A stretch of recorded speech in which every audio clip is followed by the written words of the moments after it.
The blood-red sunset painted the sky as Hope Caldwell clutched her valise with trembling fingers, tears streaming down her face as the town of Copper Creek shrank behind her. The stagecoach lurched forward, taking her away from the only home she'd ever known, all because she had refused to marry a stranger, a man who had purchased her hand from her desperate father without her knowledge or consent. It was 1873, and at 22 years old, Hope had just been cast out like yesterday's trash. Her father's gambling debts had mounted to insurmountable heights, and he had offered her as payment to Silas Monroe, a wealthy businessman with cold eyes and a reputation that made her skin crawl. When she'd refused, her father had disowned her in front of the entire town, claiming no daughter of his would disobey him so brazenly. "You'll have nowhere to go," her father had shouted. "You'll come crawling back, begging for mercy." But Hope would rather face the unknown wilderness than surrender her life to a man who viewed her as property. She had scraped together what little savings she had and purchased a ticket to Silver Springs, a growing settlement 2 days' journey away where her mother's cousin supposedly lived. It wasn't much of a plan, but it was all she had. "First time traveling alone, miss." The elderly woman beside her smiled kindly, her weathered face creased with wrinkles that spoke of a life fully lived. "Yes," Hope admitted, quickly wiping away her tears. "I'm going to Silver Springs to stay with family." The woman nodded sagely. "Good place, Silver Springs, growing fast. My son runs a general store there." She paused, studying Hope's face. "Running from something, aren't you, dear?" Hope stiffened. "I'm simply seeking a new start. Aren't we all?" The woman chuckled. "Name's Martha Wilson, and don't you worry about telling me your troubles. I've seen enough in my 68 years to know when someone's heart is heavy." Hope felt a surprising wave of relief at the woman's understanding. "Thank you, Mrs. Wilson." "Just Martha, dear. Mrs. Wilson was my mother-in-law, God rest her soul." She patted Hope's hand. "The West is hard on everyone, but especially on women, but there's freedom here too if you're brave enough to claim it." Hope nodded, turning to gaze out the window at the vast, untamed landscape. Freedom. The word tasted sweet on her tongue. She had never been free before, not truly. Her life had been a series of expectations and obligations. Be a dutiful daughter, learn to keep a proper home, marry well, bear children.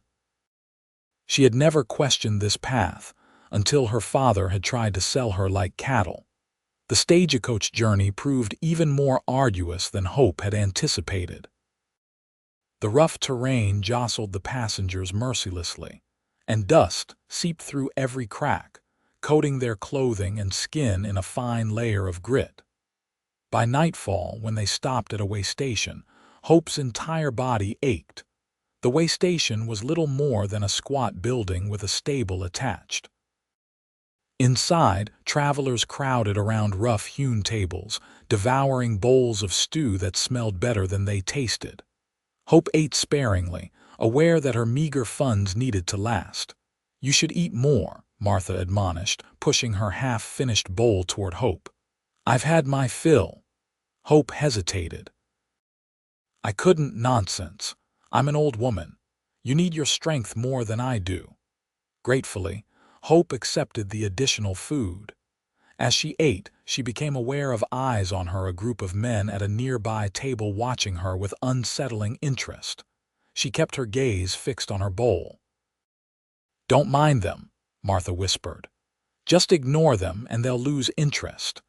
But when Hope and Martha rose to retire to the women's sleeping quarters, a room with several narrow cots, one of the men intercepted them. "Evening, ladies." His breath reeked of whiskey. "Pretty young thing like you shouldn't be traveling alone." Hope stepped back. "I'm not alone. If you'll excuse us." The man moved to block their path. "Name's Garrett. I own a ranch near Silver Springs, always looking for a pretty wife to warm my bed." His eyes roved over her in a way that made Hope's skin crawl. "The lady isn't interested," came a deep voice from behind Garrett. Hope looked up to see a tall man with broad shoulders and piercing blue eyes. He wore a dusty hat pulled low over his forehead, and a star-shaped badge glinted on his chest. "This ain't your business, lawman," Garrett growled. "Keeping the peace is my business," the stranger replied evenly. "And right now, you're disturbing it." Garrett spat on the floor. "You ain't got jurisdiction here." "Maybe not officially." The lawman's hand rested casually near his holster. "But I reckon most folks respect the badge, jurisdiction or not." For a tense moment, Hope feared violence would erupt. Then Garrett muttered a curse and stalked away, rejoining his companions who were watching the exchange with keen interest. The lawman tipped his hat to Hope and Martha. "Xavier Blackwood, sheriff of Silver Springs. You ladies heading that way?" "Yes," Martha answered. "I'm visiting my son, and Miss Caldwell here is joining family." Sheriff Blackwood's gaze lingered on Hope. "Well, I'll be on the same coach tomorrow. If those men give you any more trouble, let me know." "Thank you, Sheriff," Hope said softly. As he walked away, Martha nudged Hope with a sly smile. "Now there's a proper gentleman, and handsome too." Hope felt her cheeks flush. "I'm not looking for any man's attention, proper or otherwise." "Of course not, dear," Martha replied, but her knowing smile remained. That night, Hope slept fitfully on the narrow cot.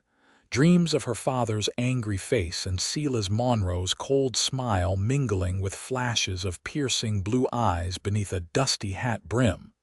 The journey resumed at dawn.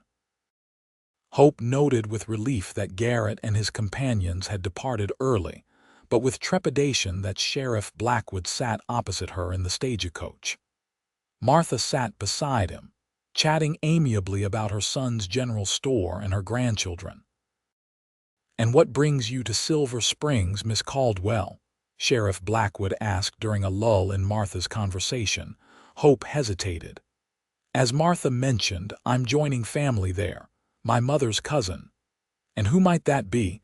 I know most folks in Silver Springs." "Elizabeth Harper," Hope replied. A flicker of something concerned crossed the sheriff's face. "Elizabeth Harper," Hope's stomach tightened. "Yes. Do you know her?" Sheriff Blackwood cleared his throat. "Miss Caldwell, I'm afraid Elizabeth Harper passed away last winter. The influenza took her and several others." The words hit Hope like a physical blow, her one tenuous connection to safety gone. I didn't know." Her voice sounded distant even to her own ears. "I'm so sorry, dear," Martha said, reaching across to pat her hand. Hope stared out the window, fighting back tears. Her plan, fragile as it had been, now lay in ruins. She had nowhere to go, no one to turn to. The little money she had would barely last a week at a boarding house. After that, "Miss Caldwell," Sheriff Blackwood's voice was gentle. "If you don't mind my asking, what's your situation? Why are you really coming to Silver Springs?" Something in his tone, concern without judgment, broke through Hope's defenses.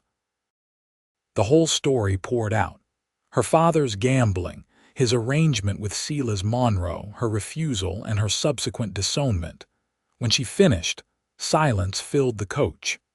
Martha's eyes glistened with tears, and Sheriff Blackwood's jaw was set in a hard line.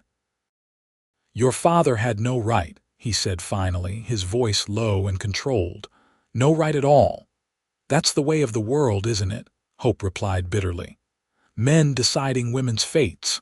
"Not in my town," Sheriff Blackwood stated firmly. "Not if I can help it." Hope studied him, trying to gauge his sincerity. His blue eyes met hers steadily, without guile.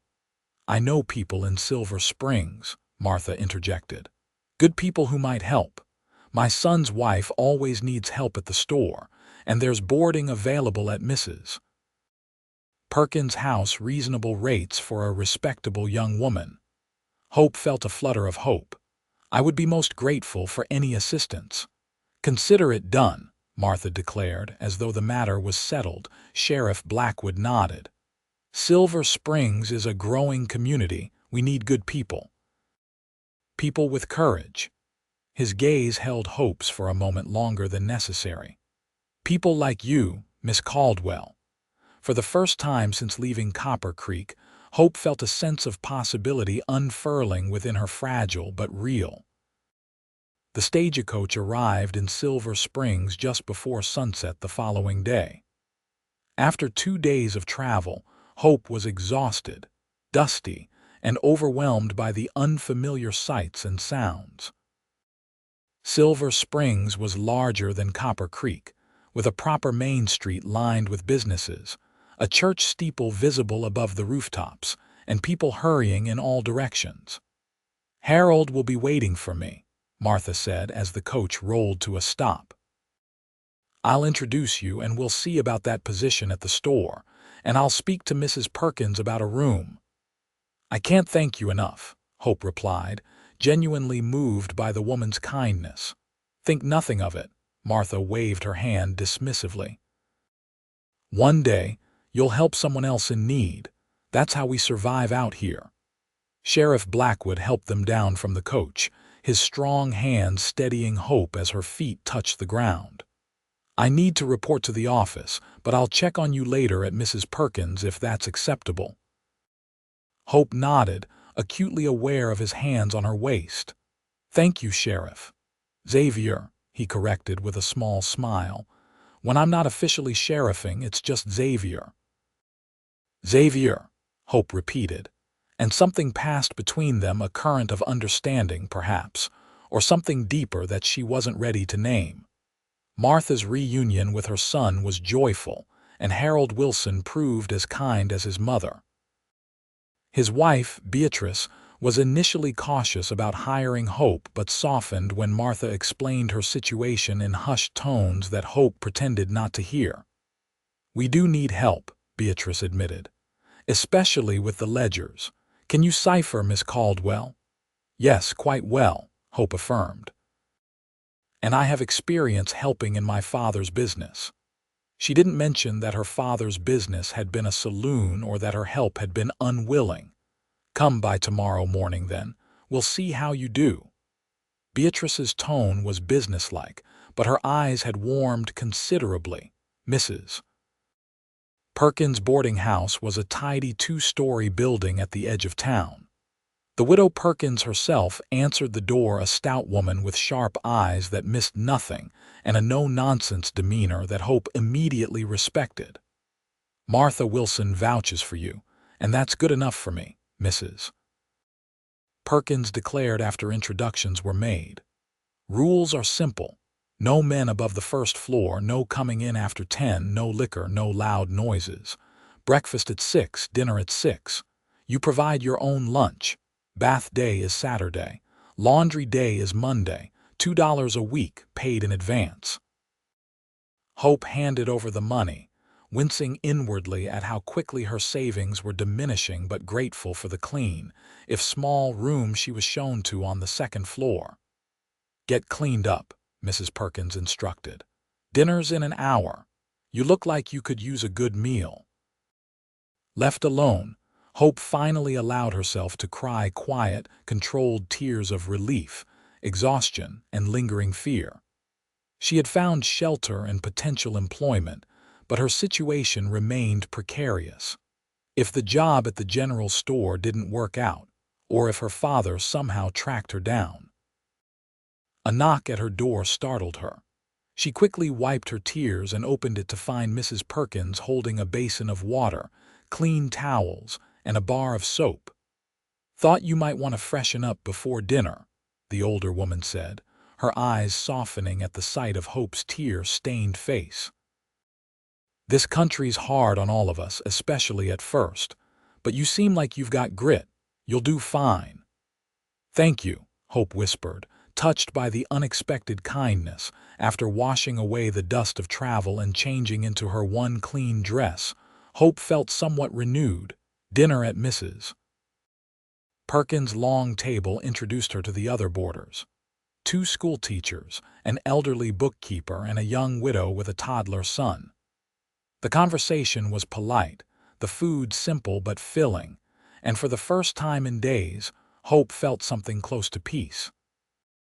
That peace was disrupted by another knock, this one at the front door. Mrs. Perkins returned to the dining room with Sheriff Blackwood Xavier in tow.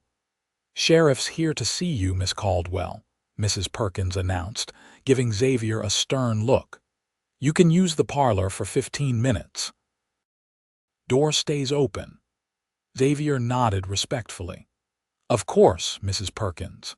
In the parlor, Hope sat stiffly on the edge of a horsehair sofa while Xavier removed his hat, revealing thick, dark hair that curled slightly at the ends. "I wanted to make sure you were settling in all right," he said, sitting in a chair opposite her. "Everyone has been very kind," Hope replied. "I start at the general store tomorrow." "That's good.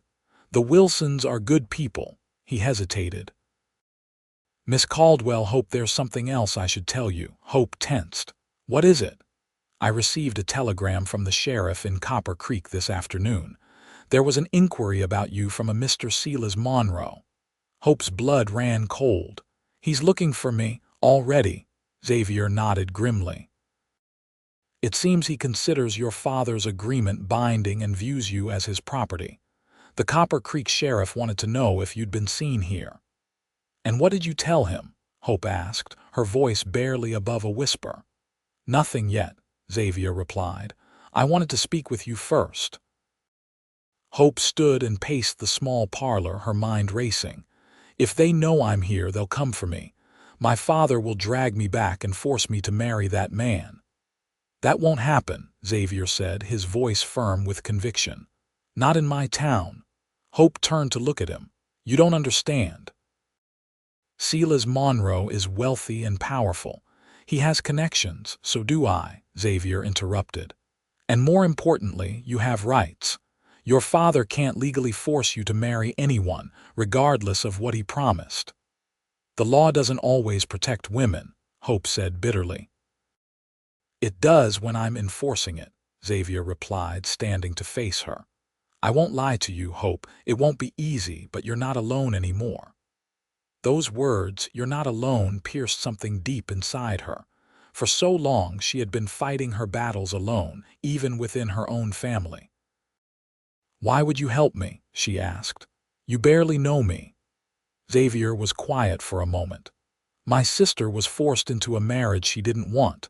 He stopped, his jaw tightening. "She didn't survive it. I swore I'd never stand by and let that happen to another woman if I could prevent it." The raw pain in his voice told Hope that this wasn't simply a matter of professional duty for him.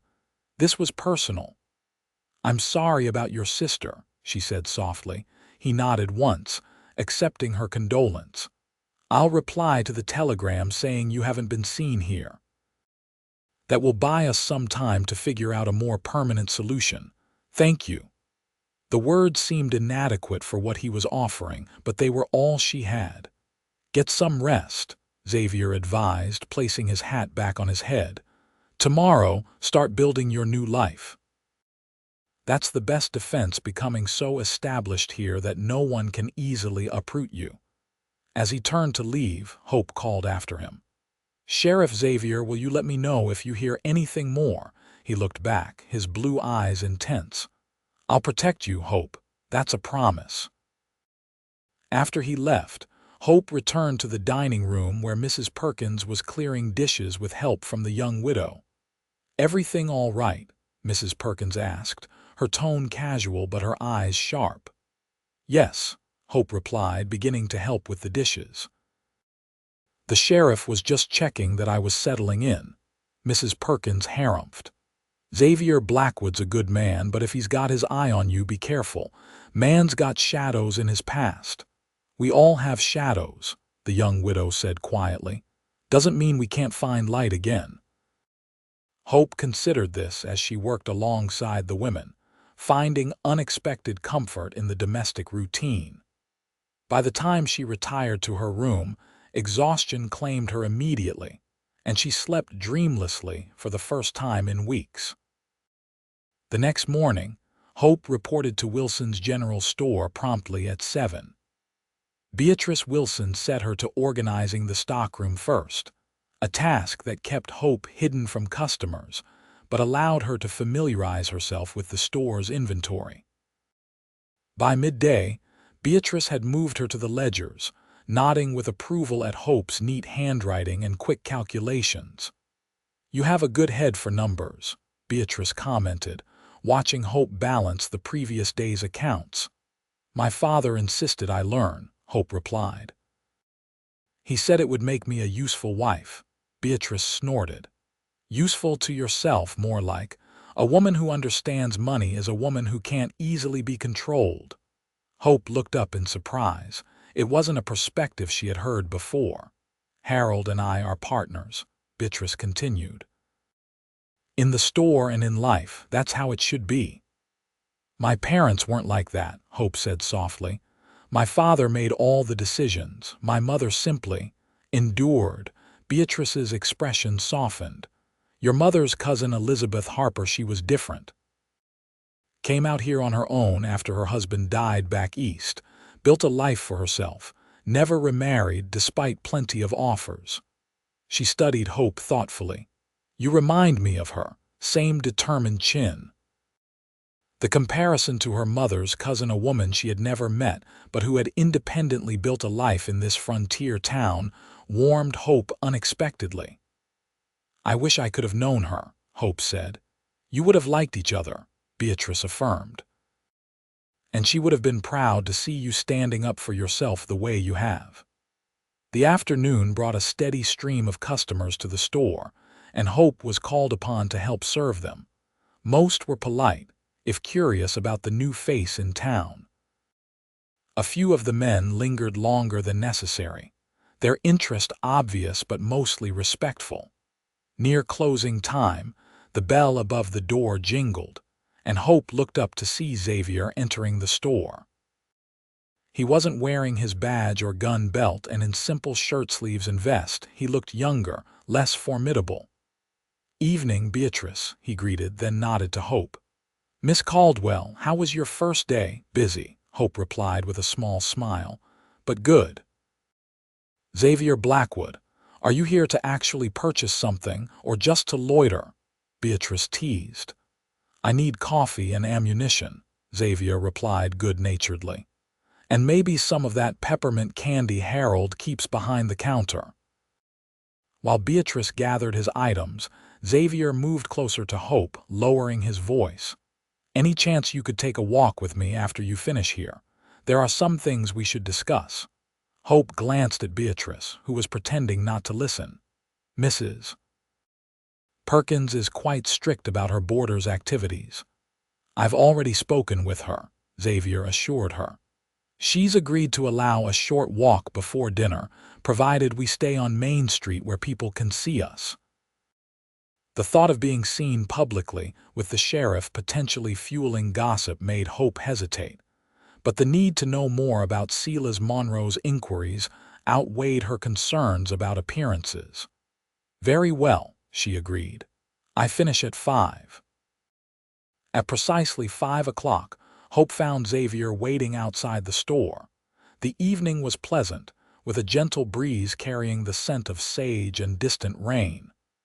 "I hope I didn't put you in an awkward position," Xavier said as they began walking slowly down Main Street. "Asking for this meeting." "Mrs. Perkins warned me about being seen with you," Hope admitted, watching his reaction carefully. Xavier's lips quirked in a half-smile. "Did she now? And what dire warnings did she offer?" "She said you have shadows in your past." The smile faded. "She's not wrong." He was quiet for a moment.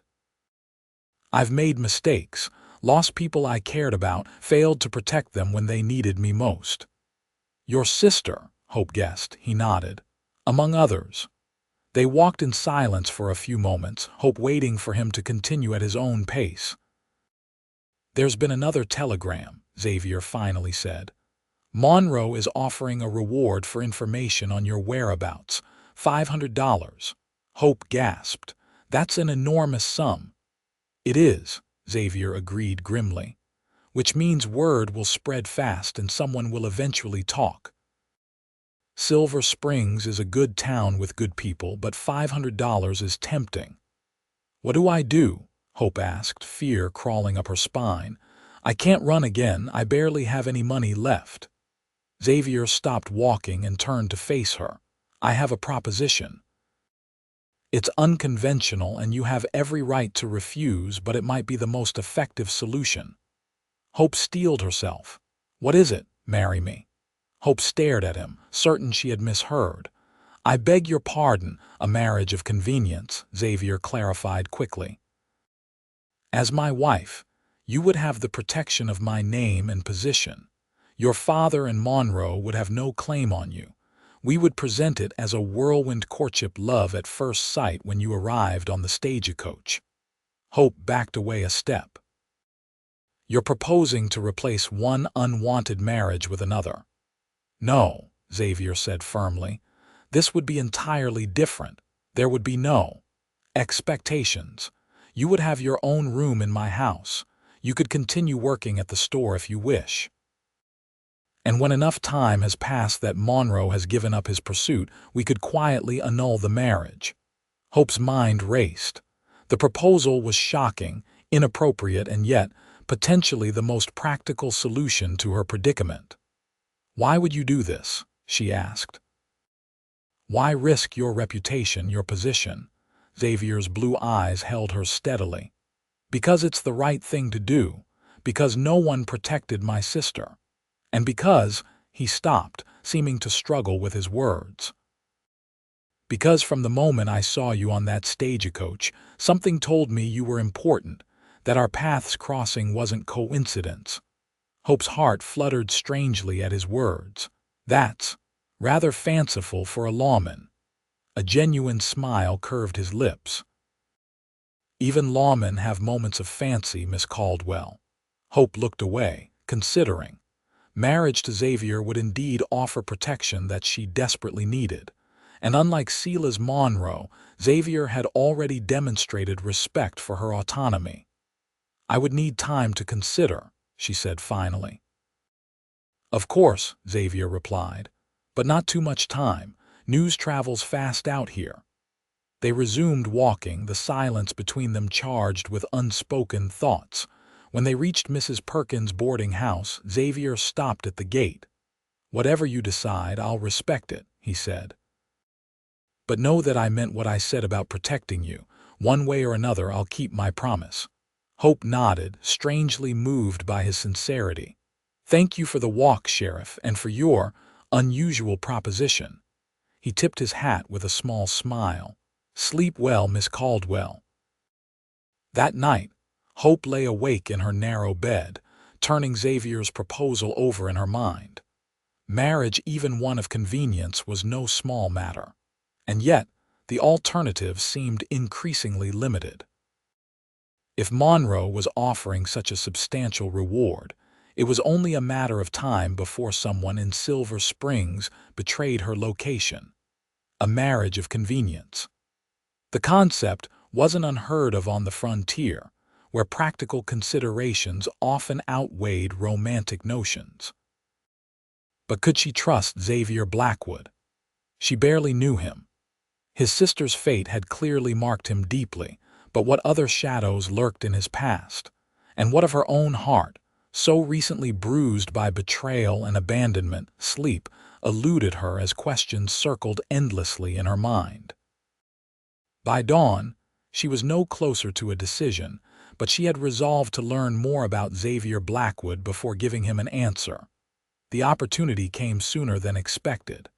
At the general store, while Harold Wilson was helping a customer, Hope approached Beatrice. Mrs. Wilson, may I ask you something of a personal nature? Beatrice looked up from her sewing with raised eyebrows. You may ask. Whether I answer depends on the question. Hope lowered her voice. What do you know about Sheriff Blackwood's past, before he came to Silver Springs? Beatrice set aside her mending, her expression turning serious. Why do you ask? He's offered to help me with my situation, Hope replied carefully. I need to know if I can trust him. Understanding dawned in Beatrice's eyes. Ah, he's proposed a solution, has he? At Hope's startled look, she chuckled. Small towns have few secrets, my dear, and Xavier's protective nature is well known. Then you know about my circumstances. Enough, Beatrice confirmed. As for Xavier, he came to Silver Springs about 4 years ago. Before that, he was a deputy in a mining town up north. There was trouble, a corrupt sheriff, men being cheated of their claims. Xavier stood against them and paid a heavy price. His sister, Hope prompted. Beatrice nodded grimly. She was married to the mine owner. When Xavier started investigating the corruption, the owner took his anger out on her. By the time Xavier could intervene, it was too late. She died of her injuries. Hope's hand flew to her mouth. That's horrible. Xavier killed the mine owner, her husband, in a fair fight, Beatrice continued. But the sheriff was the owner's cousin. Xavier had to flee. He wandered for a while before settling here. Our previous sheriff recognized a good man and deputized him. When old Sheriff Mills retired last year, the town unanimously elected Xavier to replace him. And you trust him? Hope asked. With my life, Beatrice said firmly. With my children's lives. There's not a more honorable man in the territory. She fixed Hope with a penetrating gaze. Whatever he's offered, it comes from that honor, not self-interest. Hope nodded slowly, absorbing this information. Thank you for telling me. Just remember, Beatrice added, a man shaped by tragedy sees the world differently. He may offer protection, but he might not know how to offer happiness. That's something you should consider too. The bell above the door jingled, interrupting their conversation. Hope turned to see a familiar face that sent ice through her veins. Garrett, the man from the way station, flanked by two companions.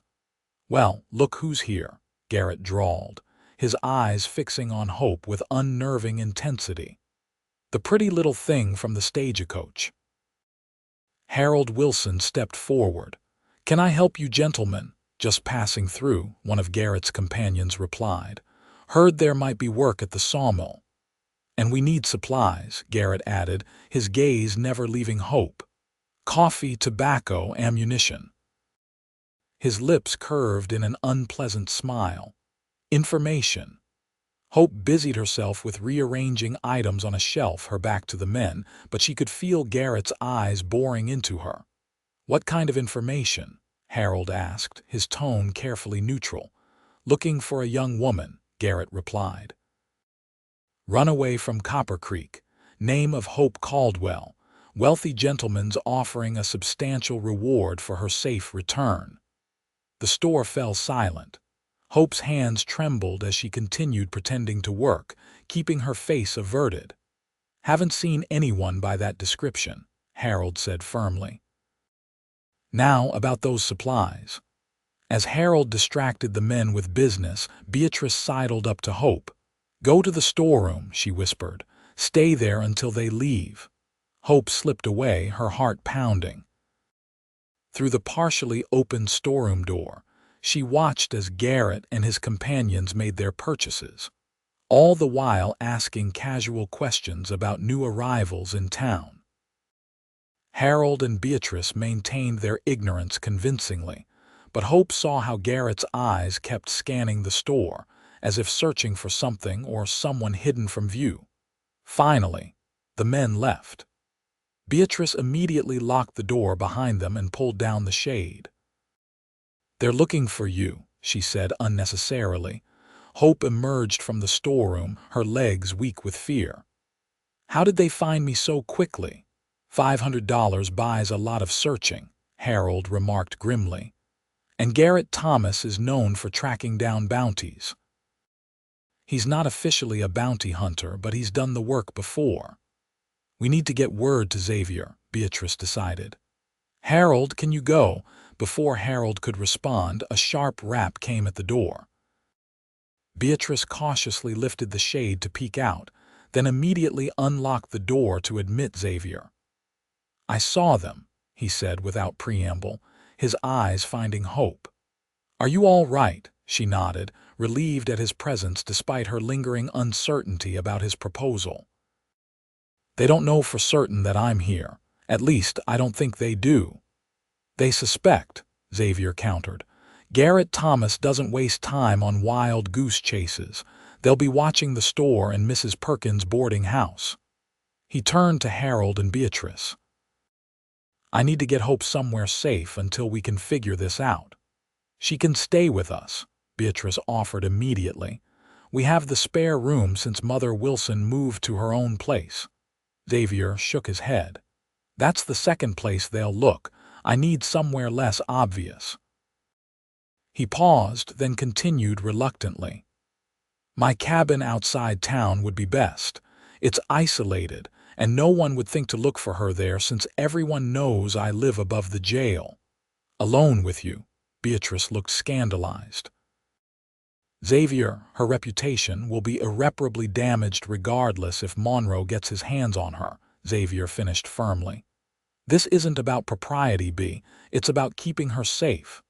Hope found her voice. "I should have some say in this." All three turned to look at her, Xavier's expression softening. "Of course you should. I'm not suggesting anything inappropriate, Hope. My cabin is secure and I would stay in town. Harold or Beatrice could bring you supplies. And if Garrett and his men find me there alone, what then?" Xavier's jaw tightened. "They won't. But if you'd feel safer with company, I can ask Martha Wilson to stay with you." Hope considered her options. Hiding at Xavier's remote cabin seemed extreme, but the fear in Garrett's eyes had been real. He wasn't a man who would give up easily, not with $500 at stake. "I have another suggestion," she said slowly. "Your proposal from yesterday, if we were to proceed with it immediately, wouldn't that offer protection? As your wife, neither my father nor Mr. Monroe would have any legal claim on me." Xavier's eyes widened slightly. "You're accepting my proposal, if it's still offered," Hope replied, her voice steadier than she felt. "It is," Xavier assured her quickly. "But I want to be certain you understand what you're agreeing to. This would be a legal marriage, even if temporary in intent." "I understand." Hope lifted her chin. "And I prefer it to hiding in the woods waiting for Garrett Thomas to find me." Beatrice looked between them, her expression a mixture of concern and resignation. "If you're determined to do this, at least do it properly. Harold, go fetch Reverend Phillips. I'll close the store early and help Hope prepare." Xavier nodded. "I'll make arrangements at my house and get the necessary papers from the judge." He hesitated, then added, "Hope, are you absolutely certain?" Hope met his gaze steadily. "I'm certain that I won't be forced into marriage with Silas Monroe. If this is what it takes to ensure that, then yes, I'm certain." The next hours passed in a blur of activity. Beatrice helped Hope wash and change into her best dress, a modest blue cotton that brought out the color of her eyes. Martha Wilson arrived, summoned by Harold, and insisted on lending Hope a lace collar to adorn the simple dress. "Every bride should have something special," Martha declared, carefully pinning the delicate lace in place. "It's not a real wedding," Hope protested weakly. Martha patted her cheek. "It's as real as the law makes it, my dear, and who knows? Sometimes the most unexpected beginnings lead to the sweetest endings." Hope couldn't bring herself to correct the older woman's romantic notions. In truth, a part of her was struggling to reconcile the practical necessity of this marriage with the emotional significance such a step would normally hold. She had always imagined her wedding day differently, with love, family, celebration, not as a desperate legal maneuver conducted in haste. By 4 o'clock, a small group had gathered in the Wilsons' parlor. Harold and Beatrice, Martha, Reverend Phillips, Judge Patterson, and Mrs. Perkins, who had insisted on attending to ensure propriety. Xavier arrived last, freshly shaven and dressed in a clean black suit that transformed him from rugged lawman to distinguished gentleman. When he saw Hope, He stopped in the doorway, his expression softening in a way that made her heart skip strangely. "You look beautiful," he said quietly as he approached. "Thank you," Hope replied, suddenly shy. "You clean up rather well yourself, Sheriff." A smile tugged at his lips. "I believe you can call me Xavier now." The ceremony itself was brief but proper. Reverend Phillips read the traditional service, and Hope and Xavier exchanged simple vows, their voices steady despite the extraordinary circumstances. Judge Patterson witnessed the marriage certificate, making it fully legal and binding. "By the authority vested in me, I now pronounce you husband and wife," Reverend Phillips concluded. "You may kiss your bride." Hope hadn't considered this part of the ceremony. She froze as Xavier leaned forward, but he merely brushed his lips against her cheek, a chaste gesture that nonetheless sent an unexpected warmth through her. "Congratulations, Mrs. Blackwood," he murmured, his breath warm against her ear. "Mrs. Blackwood." The name felt foreign, almost like it belonged to someone else, and yet it was now legally hers. Beatrice had prepared a small celebration dinner, and the group ate together in a strange mixture of festivity and tension. Everyone present knew the true nature of the marriage, yet they maintained the pretense of a normal wedding for propriety's sake. Hope found herself watching Xavier as he conversed easily with the others, noting the respect they clearly held for him and the occasional glances he cast her way checking on her. She realized, making sure she was comfortable. As the evening drew to a close, the inevitable moment arrived. As husband and wife, they would be expected to leave together for Xavier's home. "I've had your things moved from Mrs. Perkins to my house," Xavier informed her quietly. "My buggy is outside whenever you're ready." Hope nodded, suddenly nervous in a way she hadn't been even during the ceremony. This was real. She was leaving with this man, this virtual stranger, to his home as his wife. Mrs. Perkins approached with a small package. "Wedding gift," she said gruffly. "Nothing fancy, just some preserves and a loaf of fresh bread for your breakfast." She lowered her voice. "Xavier's a good man, but he's a bachelor through and through. His pantry's likely bare as a winter tree." Hope accepted the package with genuine gratitude. "Thank you for everything, Mrs. Perkins." The older woman surprised her with a quick, firm hug. "You'll do fine, girl. Got more spine than most I've seen come through here." She stepped back, her usual stern expression returning. "Just remember to air out the bedding regularly. Men never think of such things."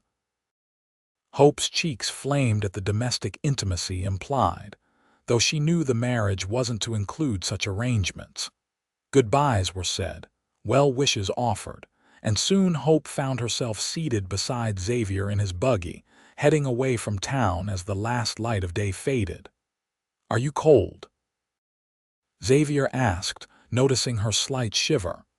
"A little," Hope admitted. He reached behind the seat and pulled out a wool blanket, draping it across her lap. "It's a short ride, but the evening air has a bite to it." They traveled in silence for a while, Hope watching the town recede behind them and trying to calm her racing thoughts. "Having regrets already?" Xavier asked, his tone light but his eyes serious when she glanced at him. "Not regrets," Hope replied carefully. "Just adjusting to how quickly everything has changed. A week ago, I was in Copper Creek, believing I understood what my life would be. Now I'm in a new town with a new name, married to a man I barely know.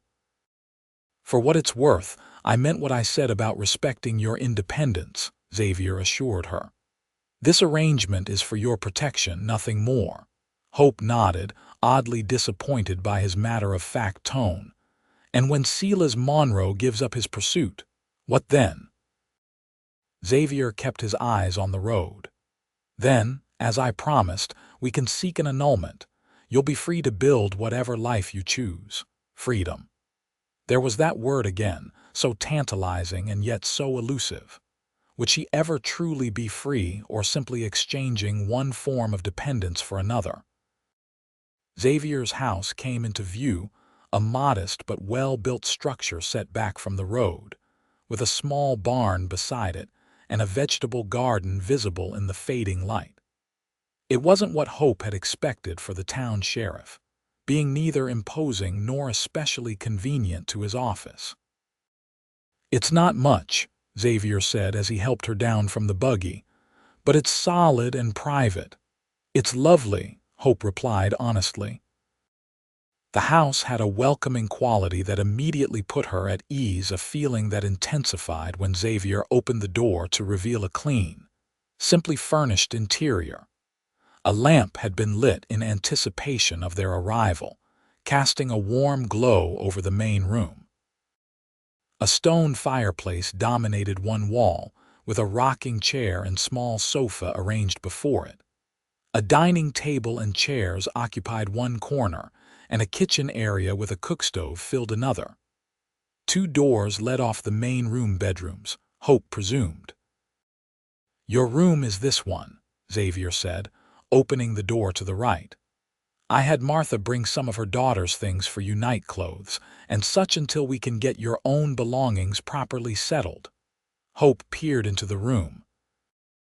A neatly made bed with a colorful quilt, a small dresser with a mirror, a washstand with fresh towels, simple accommodations but clean and thoughtfully arranged. "And your room?" she asked. Xavier gestured to the other door. "Just across. I've never had reason for a larger house, living alone." An awkward silence fell between them. They were husband and wife, alone together for the first time, yet the usual expectations of such a situation were explicitly absent. "Are you hungry?" Xavier asked finally. "I'm not much of a cook, but I can manage eggs or bacon." "Mrs.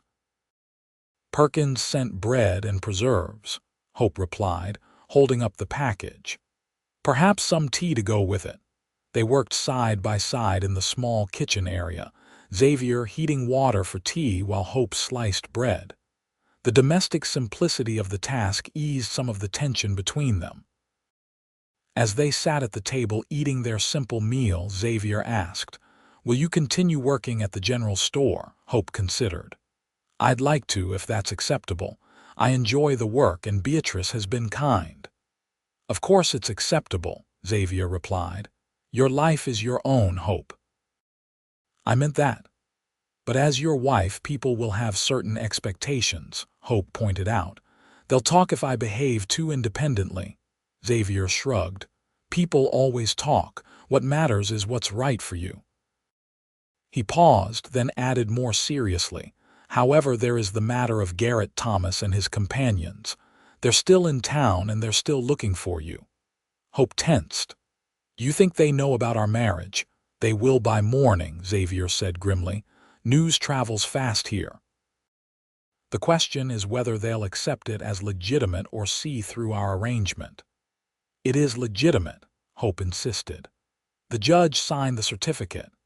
"Legally, yes, but Monroe might argue that it was entered into fraudulently, specifically to thwart his claim on you." Xavier's expression darkened. "Which means we need to be convincing as newlyweds, at least in public." Hope set down her teacup, suddenly understanding the full implications of their arrangement. "You mean we need to pretend to be in love?" Xavier nodded slowly. "It would be the most effective protection. A hasty marriage of convenience might be challenged. A love match would be harder to contest." "I see," Hope said, her voice small. She had not considered this aspect, the need to publicly perform affection for this man, who was still largely a stranger to her. Xavier reached across the table, his hand covering hers in a gesture that was surprisingly gentle for such a strong man. "I know this isn't what you wanted, Hope. And I won't ask you to do anything that makes you uncomfortable. But appearances matter in small towns, and your safety might depend on how convincing we can be." Hope looked at their hands as large and tanned, hers small and pale beneath it, and felt a curious flutter in her chest. "I understand." and I agreed to this arrangement with open eyes. I'll do my part." "Thank you," Xavier said, his blue eyes warm with something that might have been admiration, "for trusting me with this." Later, alone in her new bedroom, Hope changed into the borrowed nightgown and sat on the edge of the bed, listening to the unfamiliar sounds of Xavier moving about in the main room. The day's events washed over her in a wave of exhaustion. In the span of hours, she had become a wife, albeit under the most unusual circumstances. A soft knock at her door startled her. "Hope, may I speak with you a moment?" "Just a moment," she called, quickly pulling on the robe that had been left for her and checking that she was properly covered before opening the door. Xavier stood in the doorway, careful not to step into her room. He had removed his jacket and tie, and his shirt was open at the collar, revealing a glimpse of tanned skin. Hope found herself inexplicably flustered by this more casual version of him. "I just wanted to say good night," he said, "and to thank you again for today. I know it was a tremendous sacrifice on your part." "Not as tremendous as the alternative would have been," Hope replied honestly. A smile touched his lips. "Still, it couldn't have been easy to tie yourself to a stranger, even temporarily." "You're not entirely a stranger anymore," Hope found herself saying. "And Beatrice Wilson speaks very highly of you." "Does she?" Xavier looked amused. "I'll have to thank her for the character reference." Hope hesitated, then asked the question that had been nagging at her. "Do you truly believe this will work? That we can convince people our marriage is real?" Xavier's expression turned serious. "I do. But it will require a certain level of familiarity between us. Public displays of affection, shared confidences, the appearance of marital harmony." "I've never been particularly demonstrative," Hope admitted, "even with family." "Nor have I," Xavier confessed, "but we'll learn together." He paused, then added, "Starting tomorrow, when I escort you to the store, Garrett Thomas will almost certainly be watching." Hope nodded, mentally preparing herself for the performance ahead. "I'll be ready." "Good night then, Hope," Xavier said softly. "Sleep well." "Good night, husband," Hope replied, testing the word on her tongue. Something flickered in Xavier's eyes, surprise, perhaps, or something deeper that she couldn't name. Then he nodded once and turned away, leaving Hope to close her door and return to the solitude of her temporary bedroom. Sleep came surprisingly easily, the exhaustion of recent days claiming her almost as soon as her head touched the pillow. She dreamed of running through endless prairie, pursued by faceless men, only to be swept onto a horse by a rider whose face she couldn't see but whose presence filled her with a sense of safety she had never known before. The next morning, Hope woke to the smell of coffee and the sound of movement in the kitchen. For a moment, she was disoriented, the unfamiliar room confusing her sleep-addled mind. Then memory rushed back: the hasty wedding, the ride to Xavier's house, their conversation about maintaining appearances. She was a married woman now, Mrs. Hope Blackwood. Rising quickly, she washed and dressed in one of her simple work dresses, pinning her hair in a neat bun at the nape of her neck. Taking a deep breath to steady herself, she opened the bedroom door and stepped into her new life. Xavier stood at the stove, his back to her as he tended to a pan of sizzling bacon. He was already fully dressed in his sheriff's clothes, badge pinned to his vest, though his gun belt hung on a peg by the door. "Good morning," Hope said, moving toward the kitchen area. "Can I help with anything?" Xavier turned, a smile lighting his features in a way that transformed his normally serious face. "Good morning. I was hoping to surprise you with breakfast, but I'm afraid my cooking skills are limited to bacon and coffee." "That sounds perfect," Hope assured him, oddly touched by the gesture. "And we have Mrs. Perkins' bread and preserves." They ate together at the small table, the morning light streaming through the windows and creating a sense of domestic tranquility that belied the artificial nature of their arrangement. Hope found herself studying Xavier when he wasn't looking the way the sun highlighted the golden streaks in his dark hair, the small lines at the corners of his eyes that suggested he smiled more than his serious demeanor implied, the careful way he handled the delicate teacup that seemed too small in his large hands. "I thought I'd walk you to the store," Xavier said as they cleared away the breakfast dishes together. "Make our first public appearance as a married couple."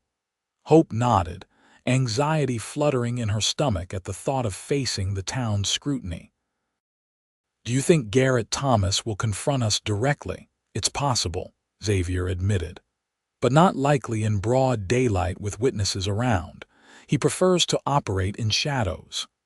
He dried his hands on a towel, then turned to face her fully. "Hope, if at any point you feel unsafe at the store, walking home, anywhere, I want you to send for me immediately. Don't hesitate. Don't worry about bothering me or interrupting my work.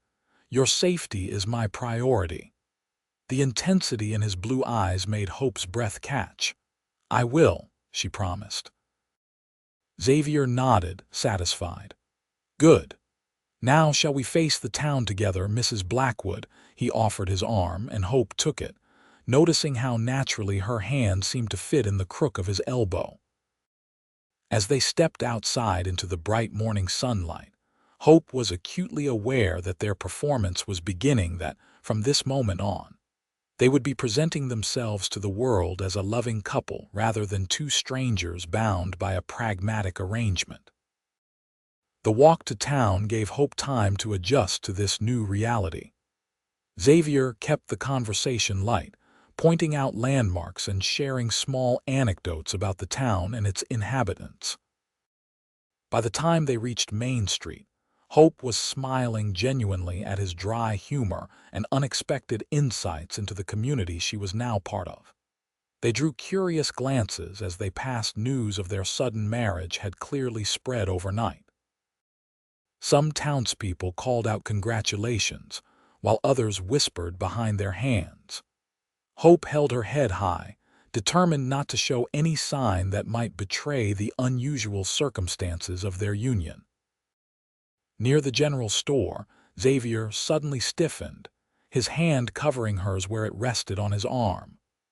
Hope followed his gaze to see Garrett Thomas and his companions lounging outside the saloon across the street, watching them with undisguised interest. "Ignore them," Xavier murmured. "But be prepared for a possible confrontation." Before Hope could respond, Garrett pushed away from the wall and sauntered across the street toward them, his companions trailing behind. "Well, if it isn't the sheriff and his brand-new bride," Garrett drawled, his gaze moving insolently over Hope. "Quite the whirlwind romance from what I hear. Barely knew each other a day before tying the knot." Xavier's posture remained relaxed, but Hope could feel the tension in his arm beneath her hand. "Is there something I can help you with, Thomas?" Garrett smirked. "Just offering my congratulations." "It's not every day a man finds love so conveniently." His emphasis on the last word made it clear he suspected the true nature of their arrangement. "Thank you for your kind words," Hope replied before Xavier could speak, her voice steady despite her racing heart. "Sometimes, when you meet the right person, you simply know." She looked up at Xavier with what she hoped was a convincing expression of adoration. "I consider myself very fortunate." Xavier's eyes met hers, something warm and unexpected flickering in their blue depths. His free hand came up to cover hers where it rested on his arm. "The fortune is mine, I assure you." The genuine quality in his voice surprised Hope. If she hadn't known better, she might have believed him truly besotted. Garrett's smirk faltered slightly. "Interesting. Because I have information that Miss Caldwell, pardon me, Mrs. Blackwood might be a runaway. A man named Silas Monroe is offering a substantial reward for her return to Copper Creek." My wife has never been to Copper Creek, Xavier replied smoothly. You're mistaken, Thomas. Am I? Garrett's eyes narrowed. Because a wire came through yesterday afternoon saying Hope Caldwell had been spotted on a stagecoach to Silver Springs, and then suddenly the sheriff marries a woman matching her description who arrived on that very coach. He shook his head in mock confusion. Quite the coincidence.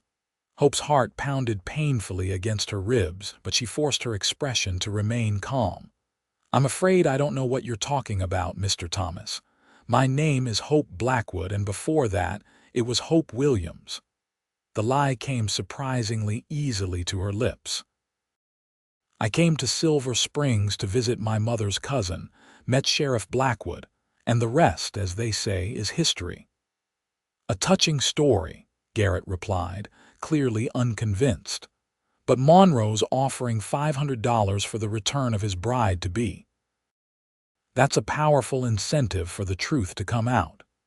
Xavier stepped forward slightly, placing himself partially between Hope and Garrett. I suggest you pursue your bounties elsewhere, Thomas. My wife is exactly who she says she is, and any further harassment will be considered a violation of the law. His voice had taken on a dangerous edge that made even Garrett's companions shift uncomfortably. Garrett held Xavier's gaze for a long moment, then shrugged with exaggerated nonchalance. Just making conversation, Sheriff, no harm intended. He tipped his hat to Hope with mock courtesy. Madam, enjoy your married life, however long it lasts. As Garrett and his men sauntered away, Hope released a shaky breath she hadn't realized she was holding. He doesn't believe us. No, Xavier agreed grimly. But he's not certain enough to act yet. He'll be watching, looking for any sign that our marriage isn't genuine. They continued to the general store, where Beatrice greeted them with barely concealed concern. I saw you talking to Garrett Thomas. What did he want? To let us know he's not convinced by our marriage, Xavier replied, keeping his voice low as a customer browsed nearby. He'll be looking for any slip, any indication that we're not truly husband and wife. Beatrice's lips pressed into a thin line. That man is trouble, always has been. She turned to Hope. Are you all right, dear? You look pale. I'm fine, Hope assured her, though her nerves were still jangling from the encounter, just a little shaken. Xavier squeezed her hand gently. I need to get to the office, but I'll return at lunchtime to check on you. He hesitated, then leaned down and pressed a brief, soft kiss to her forehead. Be careful, he murmured against her skin. The unexpected gesture sent a warm tingle through Hope's body. You too, she managed to reply. After Xavier left, Beatrice raised an eyebrow at Hope. For a marriage of convenience, that looked rather convincing. Hope busied herself with arranging items on a shelf, hoping Beatrice wouldn't notice the flush in her cheeks. That's the point, isn't it? To be convincing. Beatrice hummed noncommittally. Just remember, Hope, sometimes pretending can lead to unexpected realities. Hope chose not to respond to this cryptic remark, focusing instead on her work. But throughout the morning, her mind kept returning to the moment Xavier's lips had touched her forehead, the gentle pressure, the warmth of his breath, the surprising sense of rightness she had felt in that brief contact. It was just for show, she reminded herself firmly. A performance for Garrett Thomas's benefit. Nothing more, but a small, traitorous voice in the back of her mind whispered that perhaps, just perhaps, not everything had been pretense. The days that followed settled into an unexpectedly comfortable routine. Each morning, Xavier escorted Hope to the general store, their arms linked and heads often bent close together in conversation. Each evening, he collected her after work, and they walked home together, maintaining the appearance of newlyweds basking in each other's company. In private, their relationship remained carefully proper, with separate bedrooms and respectful boundaries. Yet Hope found herself increasingly drawn to Xavier's quiet strength and unexpected gentleness. He was unfailingly considerate, always asking about her day, helping with household tasks without being asked, and ensuring she had everything she needed for comfort. For his part, Xavier seemed to take genuine pleasure in Hope's company. Their evening conversations over dinner became a highlight of her day discussions that ranged from books they had read to their differing perspectives on town matters to childhood memories they were willing to share. A week into their arrangement, Hope realized with some surprise that she was happy, genuinely happy in this strange, pretend marriage. The thought both comforted and unsettled her. Garrett Thomas and his companions remained in town, watching and waiting. Their presence was a constant reminder of the precarious nature of Hope's situation and the true purpose behind her marriage to Xavier. Yet as the days passed, even their scrutiny began to feel less threatening as Hope grew more confident in her role as Mrs. Blackwood. One evening, as Hope and Xavier sat before the fireplace after dinner, she mending a tear in one of his shirts, he reading reports from the territorial marshal, a knock at the door startled them both. Xavier rose immediately, his hand moving instinctively to the gun he kept nearby whenever at home. "Stay here," he instructed Hope quietly. She set aside her mending, heart racing as Xavier approached the door cautiously. "Who is it?" he called. "Telegraph for Sheriff Blackwood," came the reply. "From Copper Creek." Xavier glanced back at Hope, whose face had gone pale. With a reassuring nod, he opened the door to reveal young Billy Jenkins, the telegraph operator's assistant. "Evening, Sheriff," Billy said, holding out a folded paper. "Pa said to bring this right away on account of it seeming important." "Thank you, Billy," Xavier replied, taking the telegram and slipping the boy a coin. "Ride safe going back." After closing the door, Xavier unfolded the paper and read its contents, his expression darkening. "What is it?" Hope asked, unable to bear the suspense. Xavier crossed to her, holding out the telegram. "Monroe is coming to Silver Springs. This is from Sheriff Davis in Copper Creek warning me."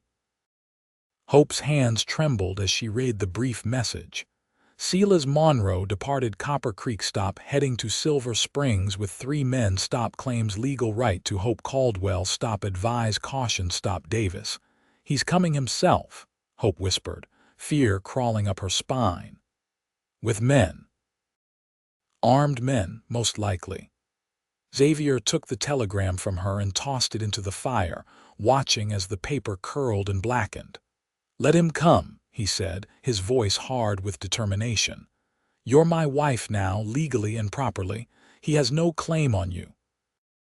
"But what if he challenges the marriage?" Hope asked, voicing the fear that had lingered since their hasty wedding. "What if he accuses us of fraud?" Xavier knelt before her chair, taking her cold hands in his warm ones. "Hope, look at me." When she met his gaze, he continued, "I swore to protect you, and I will. Monroe may be wealthy and powerful in Copper Creek, but this is my town. The people here know me, trust me. They'll stand with us. And if they don't," Hope couldn't help asking, a muscle ticked in Xavier's jaw, "then I'll take you away from here, somewhere Monroe can never find you." His grip on her hands tightened slightly. "I won't let him take you, Hope. I give you my word." The fierce protectiveness in his voice made Hope's breath catch. This was more than duty, more than the obligation of their arrangement. This was personal to him. "Why?" she asked softly. "Why risk so much for me?" Xavier was silent for a long moment, his blue eyes searching hers. "When I first saw you on that stagecoach, standing up to that drunken fool despite your fear, something in me recognized something in you. A kindred spirit, perhaps." His thumb moved gently across her knuckles. "And then, learning what you'd fled from, what you'd sacrificed for your freedom. It reminded me of my sister. But unlike her, you had the courage to run to fight for yourself. Your sister, Hope said, remembering what Beatrice had told her. The one who died. Xavier nodded, pain shadowing his features. Rebecca. She was trapped in a marriage to a violent man. When I tried to help her escape, her husband found out. Xavier's voice faltered. He beat her so badly she died 3 days later. I was too late to save her. Hope's heart ached for him. That wasn't your fault, wasn't it? Xavier's smile was bitter. I was a deputy, sworn to uphold the law and protect the innocent, but I couldn't protect my own sister. Without thinking, Hope freed one of her hands from his grasp and reached up to touch his face, her palm gentle against his cheek. You're protecting me now. Xavier's eyes darkened at her touch, and for a breathless moment Hope thought he might lean forward, might close the distance between them. Instead, he pulled back slightly, releasing her hands and rising to his feet. We should prepare, he said, his voice rougher than usual. Monroe will likely arrive within 2 days, given when he left Copper Creek. Hope nodded, both relieved and oddly disappointed by his retreat. What should we do? Continue as we have been, Xavier replied, moving to stoke the fire rather than looking at her. Be seen together in town. Reinforce the appearance of our marriage. I'll speak with Judge Patterson and Reverend Phillips, ensure they're prepared to verify the legitimacy of our wedding if questioned. And Garrett Thomas, he'll almost certainly align himself with Monroe. Xavier's expression hardened. I'll handle Thomas. His type responds to strength and the threat of consequences. He's been careful so far because he's not certain about your identity and because he knows I'm watching him. Once Monroe arrives, that calculation may change. Hope rose from her chair, suddenly feeling the need to move, to act. I should speak with Beatrice and Martha. They've been such staunch allies they should know what's coming. Xavier nodded. Good idea. The more people in town who are prepared for Monroe's arrival, the better. He finally turned to look at her again, his expression softening. Try not to worry too much, Hope. We'll face this together. Together. The word brought unexpected comfort. Whatever came next, she wouldn't face it alone. That night, lying in her bed, Hope found sleep elusive. The knowledge that Silas Monroe was actively pursuing her, bringing men to force her return to Copper Creek, rekindled all the fear and desperation she had felt when fleeing her father's house. But now, that fear was tempered by something else, a growing attachment to her life in Silver Springs, to the people she had met here, to Xavier. Hope turned onto her side, pulling the quilt more tightly around her shoulders. She couldn't deny that her feelings for her husband of convenience had shifted over the past week. What had begun as cautious gratitude had evolved into respect, friendship, and something more complex that she wasn't ready to name. Their pretense of marital affection in public had begun to feel less like an act and more like a natural expression of genuine connection. The way Xavier's hand would find the small of her back as they walked, the soft smiles they exchanged across the dinner table, the comfortable silences they shared in the evenings, all had taken on a reality that transcended their original arrangement. But what of Xavier's feelings? Hope couldn't be certain. He was unfailingly kind, protective, even affectionate in his way. But he maintained careful boundaries between them, never overstepping the terms of their agreement. Was that respect for her independence, or indication that his involvement remained purely practical? And what would happen when the threat of Silas Monroe was finally resolved, one way or another? Their marriage had been predicated on temporary necessity. Once that necessity passed, would Xavier still want her as his wife? Did she want to remain his wife? The question startled Hope with its sudden clarity. A week ago, she would have said no without hesitation. Her goal had been freedom, independence, the right to determine her own future. Marriage, even to a man as honorable as Xavier, had been merely a means to that end. Now, she wasn't so sure. The sound of Xavier moving about in the main room drew Hope from her thoughts. He often stayed up late, reviewing wanted posters or writing reports. Impulsively, she rose from her bed, pulled on her robe, and padded to the door. Xavier sat at the table, a lamp burning low beside him as he cleaned his revolver with methodical precision. He looked up at the sound of her door opening, surprise flickering across his features. "Hope, is everything all right?" "I couldn't sleep," she admitted, stepping fully into the room. "May I join you for a while?" "Of course." He quickly reassembled the weapon and set it aside, giving her his full attention. Hope sat in the chair across from him, drawing her robe more tightly around her. "What will you do if Monroe refuses to accept our marriage?" she asked without preamble. "If he insists on taking me back to Copper Creek," Xavier's expression hardened. "He won't take you anywhere against your will, not while I'm alive." The fierce certainty in his voice should have been reassuring, but instead it heightened Hope's fears. "That's what concerns me," she said softly. "The lengths you might go to protect me. I don't want you risking your life, Xavier." "My life is mine to risk," he replied simply. "And what about after?" Hope pressed. "Assuming Monroe eventually gives up or is forced to accept our marriage, what then? Do we continue this pretense indefinitely? Do we seek an annulment as originally planned? What future are we fighting for?" Xavier was quiet for a long moment, his blue eyes studying her with an intensity that made her heart race. "What future do you want, Hope?" The directness of the question caught her off guard. I don't know," she admitted. "A week ago I thought I wanted independence above all else, the freedom to make my own choices, to belong to no one but myself. And now," Hope looked down at her hands, twisting in her lap, "now I understand that true freedom isn't about being alone. It's about choosing connections that strengthen rather than constrain. It's about being with people who value your choices rather than deny them." When she looked up again, Xavier's expression had softened, something warm and hopeful in his gaze. "And have you found such connections here?" "Such people, I have," Hope whispered, holding his gaze steadily, "with Beatrice and Martha, with the community that has welcomed me." She took a deep breath. "With you." Xavier reached across the table, his hand covering hers. "Hope, when I proposed this arrangement, I meant every word about it being temporary, about respecting your independence. I never intended—" He paused, seeming to struggle with his words. "I never expected to feel what I've come to feel for you."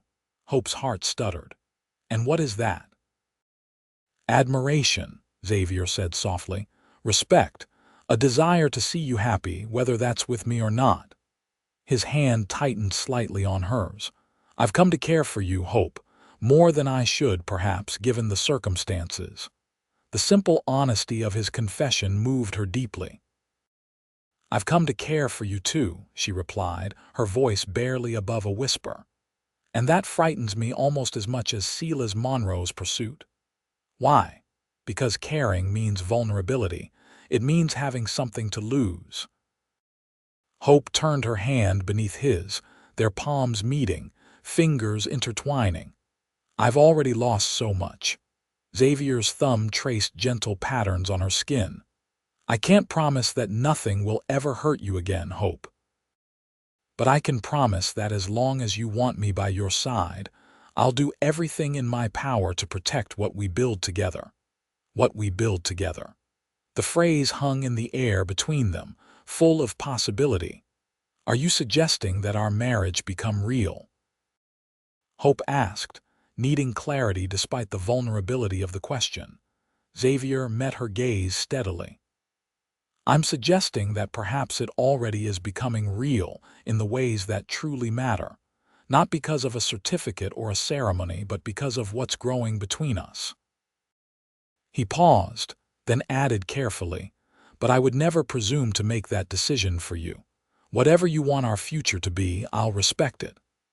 Hope sat with his words, examining her own heart with newfound clarity. The man before her had offered her protection when she needed it most, had respected her boundaries and independence, had treated her as an equal partner even within their unusual arrangement. And somewhere along the way, admiration and gratitude had blossomed into something deeper, something that made the thought of returning to her solitary state profoundly unappealing. "I think," she said slowly, "that I would like to give our marriage a genuine chance. Not just as a shield against Monroe, but as a true partnership." The smile that spread across Xavier's face was like sunrise breaking over the mountains, warm, radiant, transformative.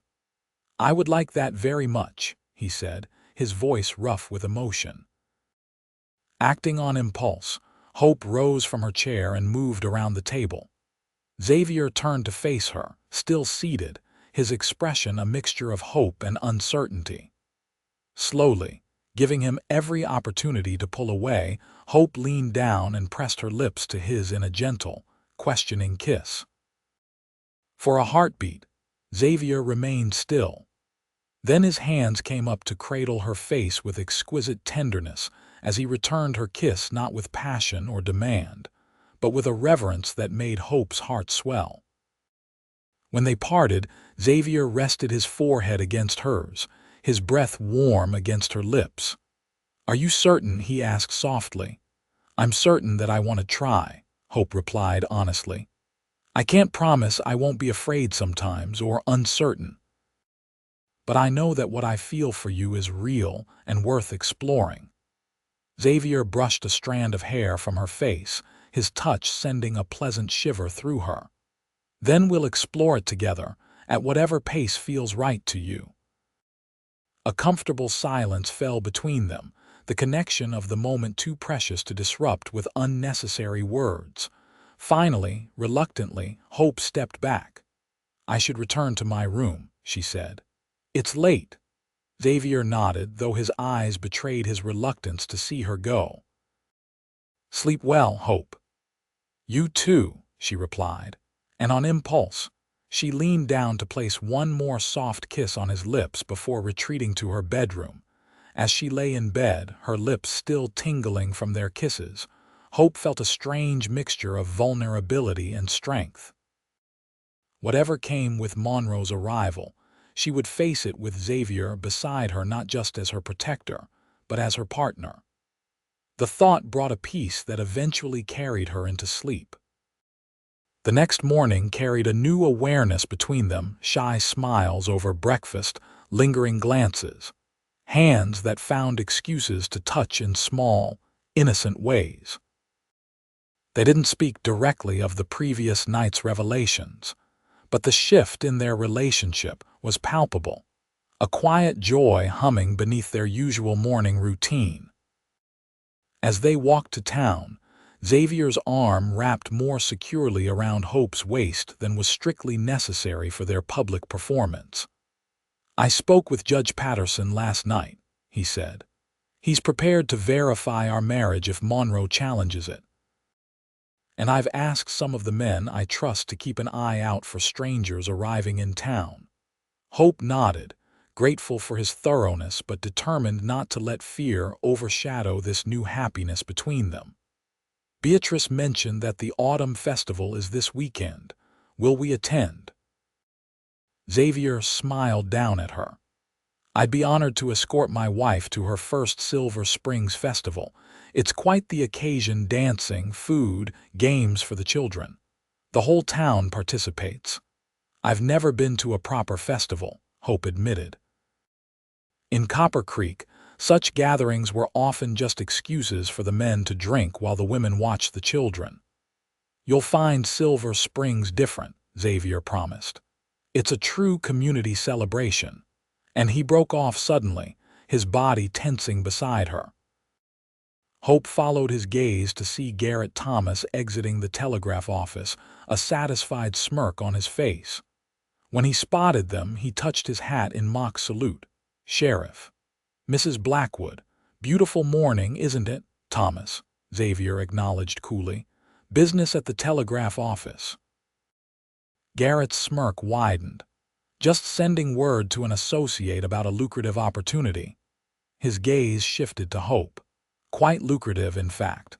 Hope's stomach twisted with the implication, but she kept her expression neutral. How fortunate for your associate.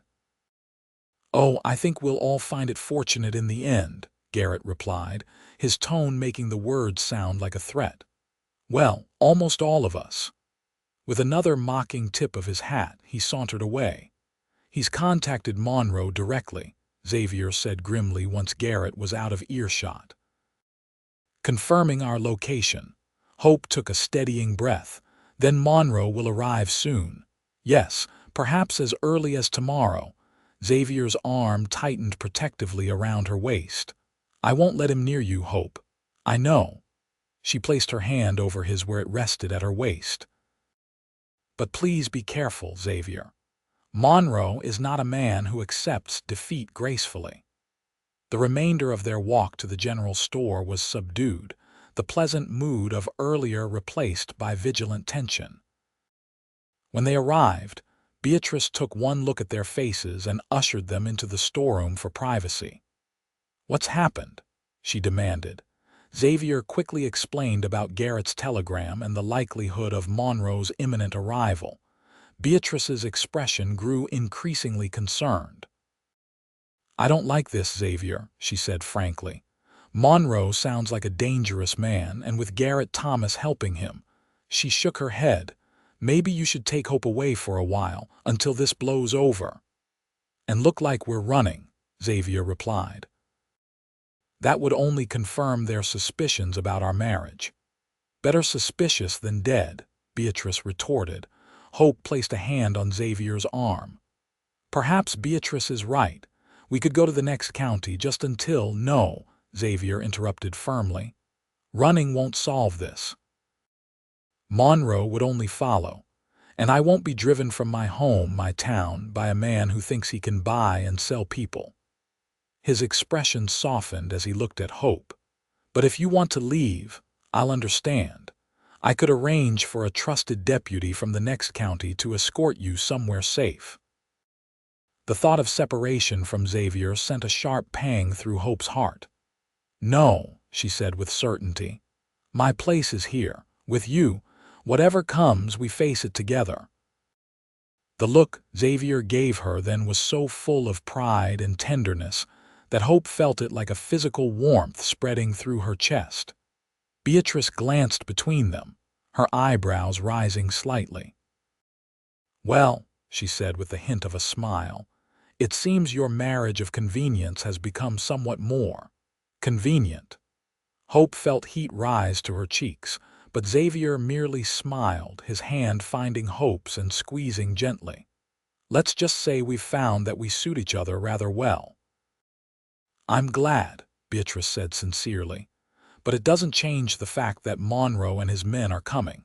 What's the plan, Xavier? For now, we continue as normal, Xavier replied. Hope works here during the day. I keep extra deputies on patrol. We remain visible in town together. When Monroe arrives, we meet him head-on with the law and the community behind us. And if he won't listen to reason, Beatrice pressed, Xavier's expression hardened. Then he'll learn that Silver Springs protects its own. The day passed with excruciating slowness, each customer entering the store causing Hope to tense until she confirmed it wasn't Monroe or his men. Xavier returned at midday as promised, bringing lunch that they shared in the storeroom, their conversation deliberately focused on normal, everyday matters rather than the threat looming over them. Will you be attending the Autumn Festival Committee meeting tonight? Xavier asked as they finished eating. Hope blinked in surprise. I didn't know I was on the committee. You weren't, Xavier replied with a small smile. But Martha Wilson nominated you this morning, said the festival needed young blood and fresh ideas. I believe it was her way of making sure you're fully integrated into the community before Monroe arrives.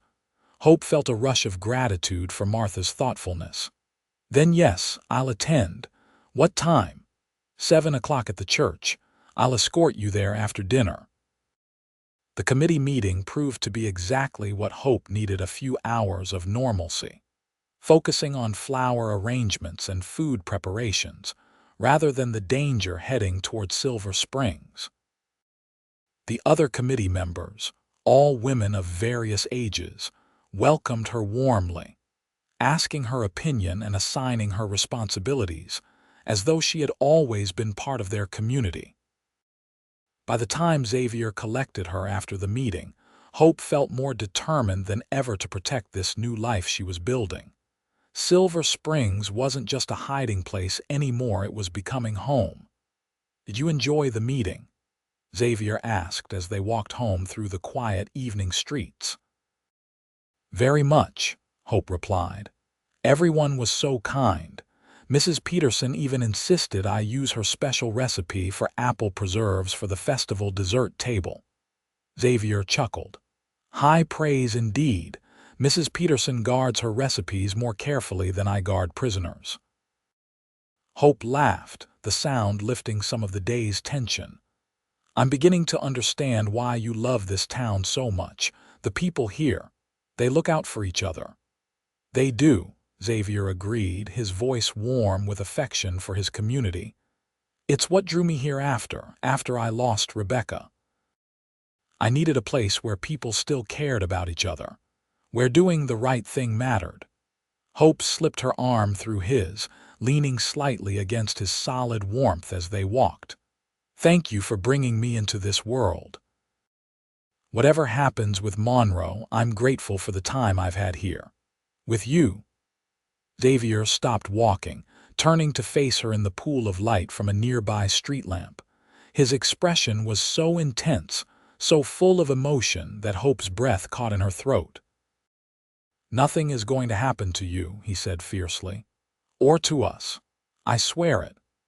Before Hope could respond, Xavier bent and captured her lips in a kiss unlike their gentle exchanges of the previous night.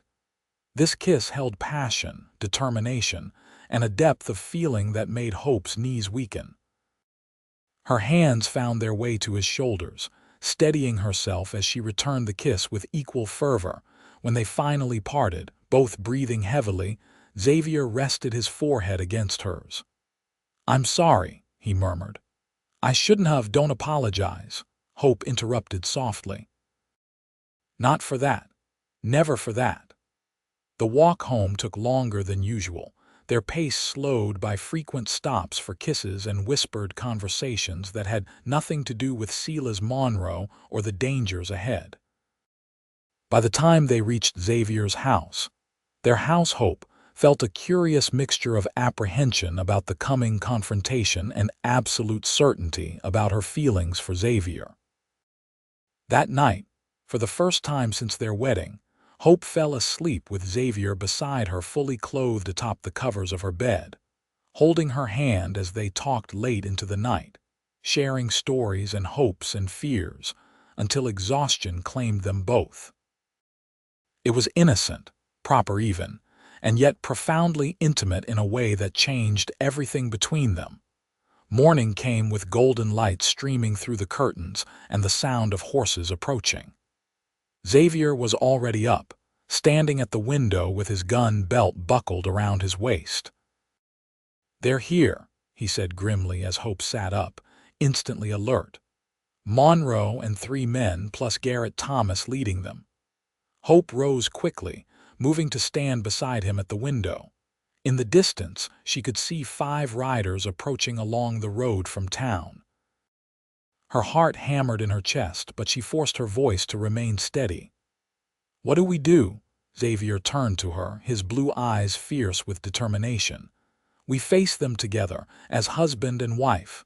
Hope nodded, squaring her shoulders. "Together." They dressed quickly, Hope in her best day dress and Xavier in his sheriff's clothes, badge gleaming on his chest. By the time they stepped onto the front porch, the riders were dismounting in the yard. Hope recognized Silas Monroe immediately, a tall, thin man with cold eyes and an expensive suit that looked out of place in the dusty frontier setting. Beside him, Garrett Thomas looked smug, while the other three men clearly hired guns spread out slightly, hands resting near their holsters. "Mr. Monroe," Xavier called, his voice carrying across the yard. "This is private property. State your business." Monroe stepped forward, his gaze fixed on Hope with an intensity that made her skin crawl. "I've come for my fiancée," he replied coldly. "Hope Caldwell, daughter of Jacob Caldwell of Copper Creek, promised to me in marriage." "There's no Hope Caldwell here," Xavier replied evenly. "This is my wife, Hope Blackwood." Monroe's thin lips curved in a humorless smile. "A hasty marriage of convenience, I understand. Entered into fraudulently to circumvent my prior claim."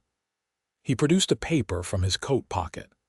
"I have here a signed agreement from Jacob Caldwell, promising his daughter's hand in marriage in exchange for settlement of his considerable debts. A legally binding contract." "A contract between you and her father," Xavier countered. "Not with Hope herself. And a woman cannot be sold or traded like cattle, regardless of what paper you hold." Monroe's face hardened. "The law recognizes a father's authority over his unmarried daughter. The law also recognizes her legal marriage to another man," Xavier replied. "Our union was properly performed by a licensed minister and recorded by a territorial judge. It supersedes any arrangement you made with her father." Hope stepped forward to stand beside Xavier, her voice stronger than she expected. "I never agreed to marry you, Mr. Monroe. I never even met you before my father attempted to force the arrangement. And now I am lawfully wedded to Sheriff Blackwood, a union entered into with my full and enthusiastic consent." Monroe's cold gaze shifted between them, calculation evident in his eyes. "A marriage can be annulled if entered into under false pretenses, or with the specific intent to defraud another party of their rights. There was no fraud," Xavier stated firmly. "Hope and I married because we wished to be together." "After knowing each other for all of 2 days," Monroe scoffed. "Do you expect anyone to believe that?" "Sometimes," Hope said clearly. "You meet someone and simply know they're meant for you." She looked up at Xavier, the truth of her words resonating in her heart. "I knew from the moment Sheriff Blackwood defended me on the stagecoach that he was a man of honor and courage, the kind of man I could respect and love." Xavier's eyes warmed as he returned her gaze, his hand finding hers and squeezing gently. "And I knew Hope was special from the first moment I saw her standing up for herself despite her fear, determined to forge her own path. She wasn't running away from Copper Creek. She was running toward the life she deserved." He looked back at Monroe, his expression hardening. "A life that never included you." Monroe's face flushed with anger. "This charade won't stand. I have the resources to challenge this marriage in every court in the territory if necessary." "You're welcome to try," Xavier replied calmly. "But consider this, Monroe. Even if you somehow manage to have our marriage invalidated, which you won't, Hope is a free woman of legal age. She has stated clearly that she does not wish to marry you. Would you truly force an unwilling woman to be your wife? What kind of marriage would that be?" "The kind where she knows her place," Monroe snapped, his mask of civility slipping. "The kind where she honors her father's wishes and her husband's authority." Hope felt a chill at his words, understanding with crystal clarity what her life would have been had she not fled Copper Creek. "I would rather die than be bound to a man with such contempt for a woman's will," she said, her voice steady despite her racing heart. Monroe's expression turned ugly. "That can be arranged. You ungrateful, that's enough," Xavier interrupted, his hand moving to rest on his holstered gun. "You've made threats against my wife on my property. I suggest you leave now before this becomes official sheriff's business." One of Monroe's hired guns stepped forward. "5 against 1, Sheriff. Not good odds even for a lawman. Who said he's alone?" The new voice came from behind Monroe's group. Everyone turned to see Harold Wilson, Judge Patterson, and at least a dozen other men from Silver Springs approaching on horseback and on foot, many carrying rifles or shotguns. "The sheriff sent word that you might be causing trouble, Monroe," Judge Patterson called as the group came to a halt. "We thought we'd come out and make sure everything stays peaceful." Monroe's face went rigid with fury as he realized he was now outnumbered. "This isn't over," he hissed, turning back to Xavier and Hope. "I have friends in the territorial government, powerful friends." "So do I," Xavier replied. "And more importantly, I have the law and justice on my side. Hope is my wife. She has chosen her path. Accept it and move on." For a tense moment, Hope feared Monroe might order his men to fight despite the odds. Then, with a cold smile that didn't reach his eyes, he inclined his head slightly. "Very well, Sheriff. I'll withdraw. For now." His gaze shifted to Hope. "But remember this, my dear. Your father is destitute because of your selfishness. His debts remain unpaid. His reputation is in tatters, all because you refuse to do your duty as a daughter." The words struck Hope like physical blows, reviving the guilt she had wrestled with since fleeing Copper Creek. Xavier's hand tightened on hers, a silent reminder of his support. "My father made his own choices," Hope replied steadily. "Just as I have made mine." Monroe's lips thinned. "We'll see how well those choices serve you in the end." He turned to his men. "Mount up. We're leaving." As Monroe and his group rode away, Garrett Thomas trailing behind with a resentful backward glance, the tension slowly drained from the assembled townspeople. Judge Patterson approached Xavier and Hope, his weathered face creased with concern. "Think he'll be back?" he asked Xavier. "Eventually," Xavier replied grimly. "Men like Monroe don't surrender easily, but he'll bide his time, wait for a more favorable opportunity." "Well, he'll find the same reception whenever he returns," Harold Wilson declared. "Silver Springs takes care of its own." Hope felt tears prick her eyes at the simple statement of inclusion. These people, many of whom she had known for barely a week, had come to stand with her and Xavier against Monroe's threats. They had claimed her as one of their own. "Thank you," she said, her voice thick with emotion. "All of you. I don't know how to express my gratitude." "No need for that," Judge Patterson replied with a gruff smile. "We protect our own here, as Harold said, especially when it's the sheriff's bride we're talking about." He gave Xavier a knowing look, "Though I suspect there's more to this union than was initially apparent." Xavier's arm slipped around Hope's waist, drawing her close to his side. "Let's just say that what began as an arrangement of convenience has become something far more meaningful." The judge nodded, satisfaction evident in his expression. "Good. That's as it should be." He glanced at the others who had come to their aid. "All right, men, show's over for now. Let's give the Blackwoods some privacy." As the townspeople dispersed, calling out well wishes and reassurances, Xavier and Hope remained on their porch, watching until the last of their defenders had disappeared down the road. "You think it's really over?" Hope asked softly once they were alone. Xavier sighed, turning to face her. "For now. Monroe won't risk confronting the entire town, but as I told Judge Patterson, he'll likely try again when he thinks the odds are better." "So we remain vigilant," Hope concluded.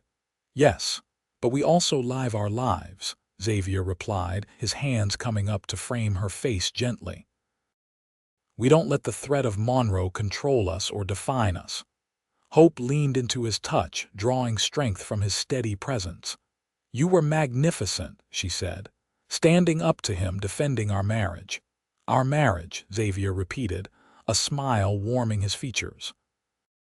"It sounds right, doesn't it?" "It does," Hope agreed, her heart full. "More right than I ever imagined it could." Xavier's thumbs stroked her cheeks tenderly. "What I said to Monroe wasn't just for show, Hope. When I told him that I knew you were special from the first moment I saw you, that was the truth. For me as well," Hope admitted. "I felt safe with you in a way I've never felt with anyone else, as though I'd found a harbor after a lifetime at sea." Xavier's eyes darkened with emotion. "I love you," he said simply. "I know it's fast, perhaps too fast given everything that's happened, but I need you to know the truth of what I feel." Joy bloomed in Hope's chest, bright and unexpected. "I love you too," she whispered, "and perhaps it is fast by some standards. But out here, life moves at its own pace. We seize happiness where we find it, because tomorrow is never guaranteed." Xavier's smile was radiant as he bent to kiss her, a kiss full of promise and passion, and the certainty that whatever came next, they would face it together. 3 years later, Hope sat on the same porch, watching as Xavier swung their 2-year-old daughter in wide circles, her delighted giggles filling the autumn air.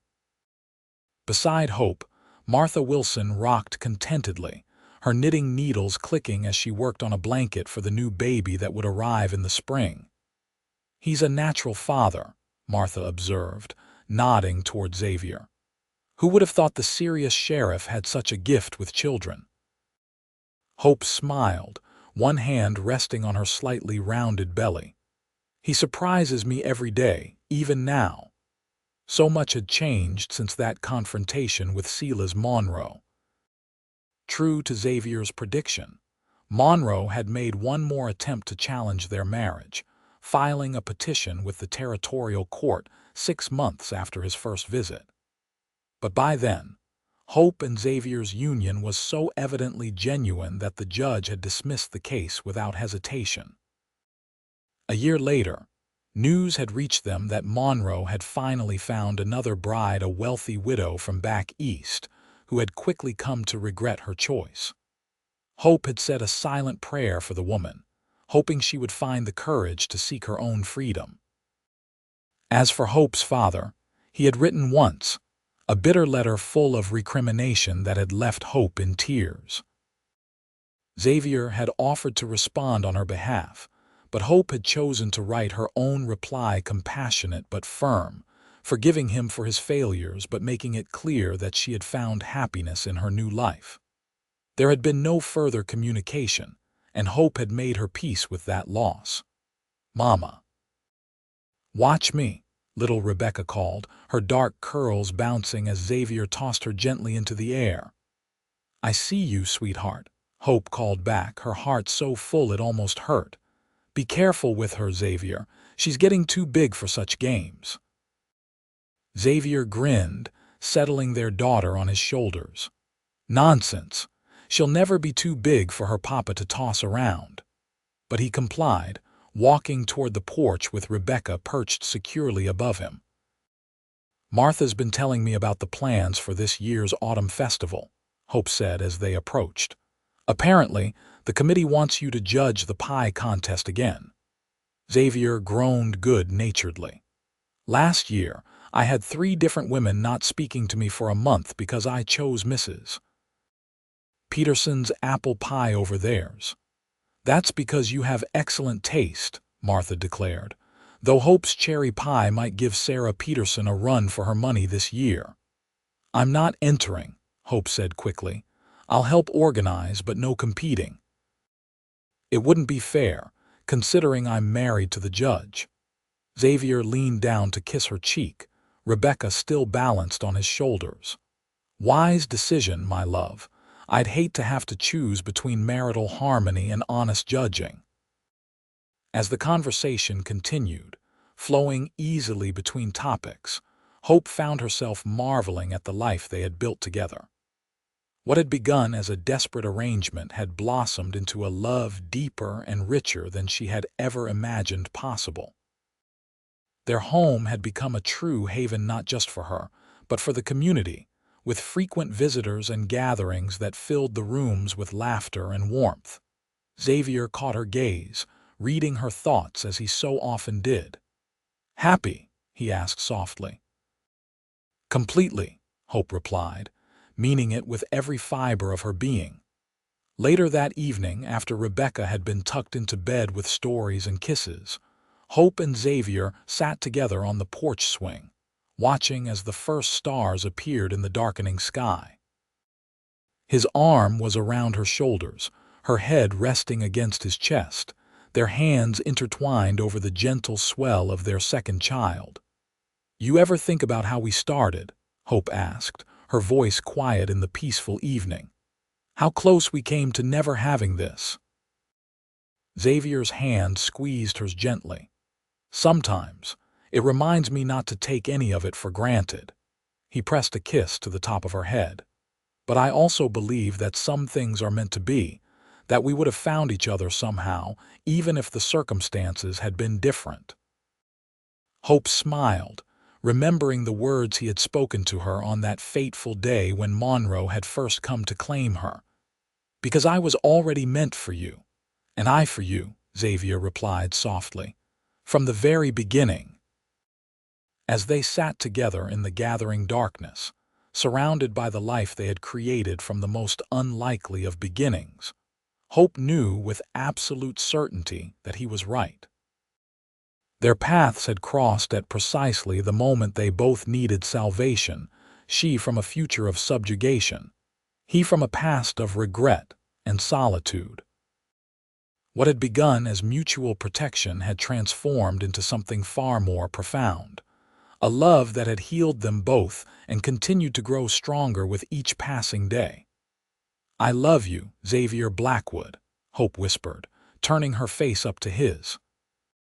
His eyes, still as piercingly blue as the day they'd met, filled with tenderness as he bent to capture her lips in a gentle kiss. "And I love you, Hope Blackwood, today, tomorrow, and for all the days to come."